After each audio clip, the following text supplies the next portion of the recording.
Good evening all. This is Siyad Ilikkal. എല്ലാ ദിവസവും വൈകിട്ട് 7 മണിക്കുള്ള മാർക്കറ്റ് ന്യൂസിലേക്ക് കടക്കാം. 3 ദിവസം കൊണ്ട് 17 lakh crore market ക്യാപ്പാണ് BSE കമ്പനീസിൻ്റെ Indian മാർക്കറ്റിൽ നിന്ന് വൈപ്പ് ഔട്ടായി പോയത്. 3 ദിവസം കൊണ്ട് ഇന്നത്തെ കണക്ക് മാറ്റി നിർത്തി കഴിഞ്ഞാൽ കൂടിയും 30,000 കോടി രൂപക്ക് മുകളിൽ FIS ഇന്ത്യൻ മാർക്കറ്റിൽ സിവിയർ സെല്ല് നടത്തി. 2022 ജൂണിന് ശേഷമുള്ള ഏറ്റവും വേസ്റ്റ് വീക്ക്ലി എക്സ്പയറിയാണ് കറണ്ട് വീക്ക് ഉണ്ടായത്. നിഫ്റ്റി ഏകദേശം ഒരു 4.5% വൈസ് ഇടിഞ്ഞു. ഇൻഡെക്സ് ഹെവി വെയിറ്റ് സ്റ്റോക്കുകളായിട്ടുള്ള HDFC ബാങ്ക്, റിലയൻസ്, ICICI മറ്റുള്ള എല്ലാ സ്റ്റോക്കുകളിലും എല്ലാ സെക്ടറിലും ഹ്യൂജ് പ്രോഫിറ്റ് ബുക്കിംഗ് കണ്ടു. മിഡിൽ ഈസ്റ്റ് ടെൻഷൻ മാത്രമല്ല, FMO ഫോമോയും ഉൾക്കൊള്ളുന്നുണ്ട്. ഗ്ലോബൽ മാർക്കറ്റിൽ അത്ര വലിയ ഇടിവൊന്നും ഇല്ല. ഇന്ത്യൻ മാർക്കറ്റിൽ മാത്രമാണ് ഒരു അതിശക്തമായിട്ടുള്ളൊരു ഇടിവ് കാണുന്നത്. അടുത്ത വീക്ക് 10-ാം തീയതി കൂടിയിട്ട് ഇന്ത്യൻ IT കമ്പനീസിൻ്റെ റിസൾട്ട് പ്രഖ്യാപനം വരാനിരിക്കെയാണ് ഇന്ത്യൻ മാർക്കറ്റിൽ കനത്ത സെൽ ഓഫ്. ഇന്ന് വെള്ളിയാഴ്ച ദിവസം സെൻസെക്സ്, നിഫ്റ്റി ഉൾപ്പെടെ വലിയ തോതിൽ വോളറ്റിൽഡ് ആയിട്ടുണ്ട്.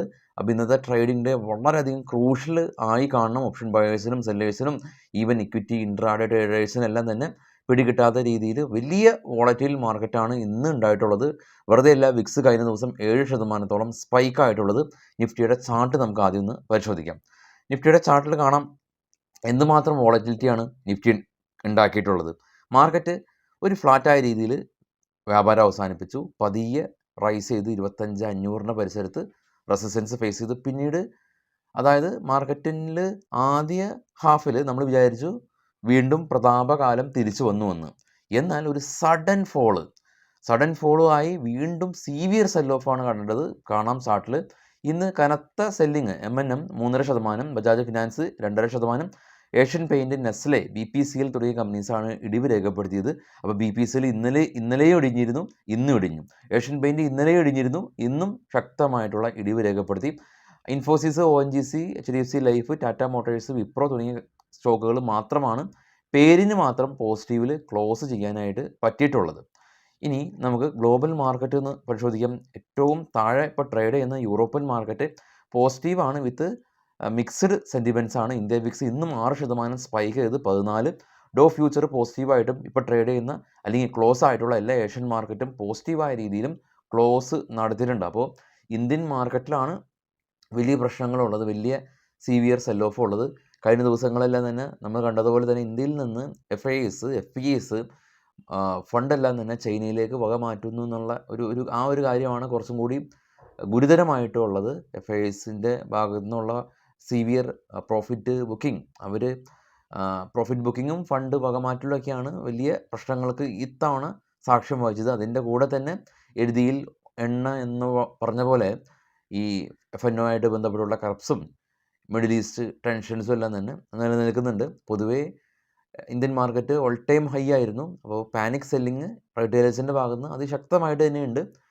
പക്ഷേ ഇന്നത്തെ ഒരു ഫസ്റ്റ് ഹാഫിൽ നമ്മളെല്ലാ ആളുകളും ചിന്തിച്ചിരുന്നത് പ്രശ്നങ്ങളൊക്കെ മാറി വീണ്ടും പഴയതുപോലെ നിഫ്റ്റി വന്നു എന്നുള്ളതാണ് വിചാരിച്ചിരുന്നത്. പെട്ടെന്നാണ് വീണ്ടും ഒരു സെൽ ഓഫ് കണ്ടത്. ഇങ്ങനെ ഉണ്ടാകുമ്പോഴാണ് നമുക്ക് മാർക്കറ്റ് പിടുത്തം കിട്ടാത്ത രീതിയിൽ വരിക.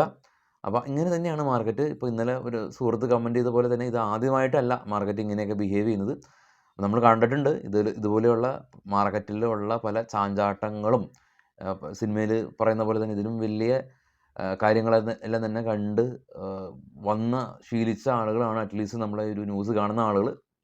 നമുക്കിതൊന്നും പുത്തിരിയല്ല, ഇതെല്ലാം തന്നെ മാറും. നിഫ്റ്റി പഴയതുപോലെ കൺസോളിഡേറ്റ് ചെയ്ത് വിത്ത് സ്ലൈറ്റ്ലി മുകളിലേക്ക് പോകുമോ എന്നൊക്കെ നമുക്ക് പ്രത്യാശിക്കാം. അതിന് വഴി തെളിയിക്കുന്ന കുറച്ച് ഡേറ്റാസാണ് നമ്മൾ അടുത്തത് ഡിസ്കസ് ചെയ്യുന്നത്. ഇതിനർത്ഥം മാർക്കറ്റ് മുകളിലേക്ക് എന്നല്ല, മറിച്ച് Q2 റിസൾട്ടുകൾ വരികയാണല്ലോ. അപ്പോൾ റിസൾട്ടിന് മുമ്പ് പല ബാങ്കിങ് കമ്പനീസും ഇവരുടെ ഡെപ്പോസിറ്റിനെ സംബന്ധിച്ചുള്ള പല അപ്ഡേറ്റ്സും വന്നിട്ടുണ്ട്. ഇതിൽ IDFC ഫസ്റ്റ് ബാങ്ക് ഡെപ്പോസിറ്റ് 32% ജമ്പായിട്ടുണ്ട്. ലോൺ ഗ്രോത്ത് 21% ജമ്പായിട്ടുണ്ട്. കഴിഞ്ഞ ദിവസം HDFC ബാങ്കും സമാനമായ രീതിയിൽ ഡെപ്പോസിറ്റ് ഉയർന്നിരുന്നു. ബജാജ് ഹൗസിംഗ് എന്നാൽ HSBC എന്ന് പറയുന്ന റേറ്റിംഗ്സ് ഏജൻസി ഡൗൺഗ്രേഡ് ചെയ്തു. ഇൻഡസ്ഇൻഡ് ബാങ്കും ബിസിനസ് അപ്ഡേറ്റ് വന്നു. അഡ്വാൻസ് 13%, ഡെപ്പോസിറ്റ് 15% ഉയർന്നു. ഇൻഡിഗോ റെമഡി കമ്പനി പുതിയ മെഡിസിന് US ഡ്രഗ് കൺട്രോൾ അതോറിറ്റിയുടെ അംഗീകാരം ലഭിച്ചു. GTL ഇൻഡസ്ട്രീസ് കമ്പനി ഇവർ സ്റ്റോക്ക് സ്പ്ലിറ്റ് ചെയ്യുന്നുണ്ട്. ബോണസിനെ സംബന്ധിച്ചിട്ടുള്ള തീരുമാനം ബോർഡ് അംഗീകാരം കൊടുത്തിട്ടില്ല. ഫെഡറൽ ബാങ്കും സമാനമായ രീതിയിൽ ഇവരുടെ ഡെപ്പോസിറ്റ് 19% ഉയർന്നു. NDR auto component company 25 acre land acquire ചെയ്തിട്ടുണ്ട്. ഏകദേശം 337 കോടി രൂപക്ക് പുതിയ വികസന പ്രവർത്തനത്തിന് വേണ്ടിയിട്ടാണ്, ഇവരുടെ പ്ലാന്റ് ഉണ്ടാക്കാൻ വേണ്ടിയിട്ടാണ്. അപ്പോളോ ടയർ LIC അപ്പോളോ ടയേഴ്സിൽ LICയുടെ നിക്ഷേപം ഉയർത്തി. ഓറിയൻ്റ് സിമൻറ്റ് കമ്പനി ഇവരുടെ പുതിയ പവർ സ്റ്റേഷൻസ് ഇൻസ്റ്റാൾ ചെയ്തിട്ടുണ്ട് എന്നുള്ള ന്യൂസ്.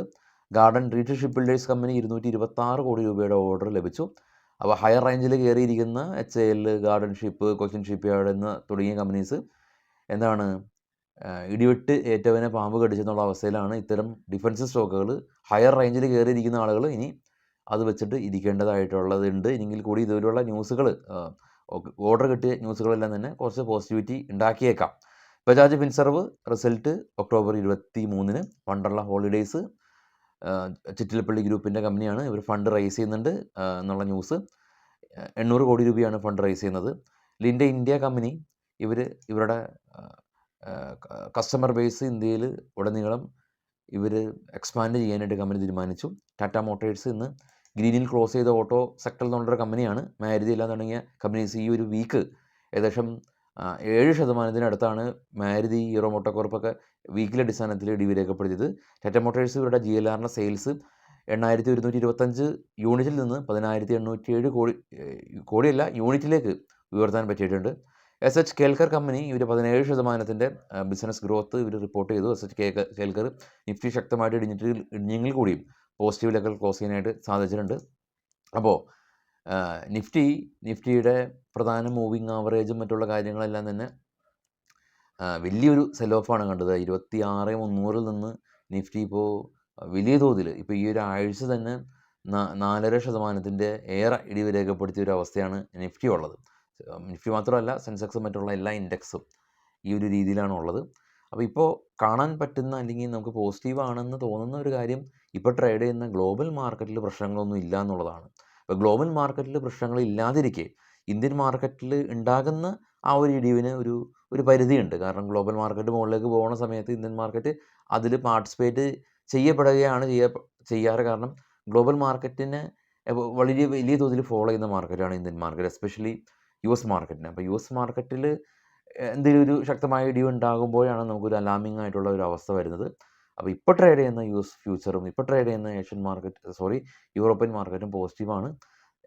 ഈ നമ്മളുടെ US മാർക്കറ്റ് പക്ഷേ ഓപ്പൺ ആയിട്ടില്ല. ഇന്ന് ഓൾമോസ്റ്റ് ശനിയാഴ്ച, അതായത് നാളെ വെളുപ്പിന് 2 മണി വരെ US മാർക്കറ്റ് ട്രേഡ് ചെയ്യും.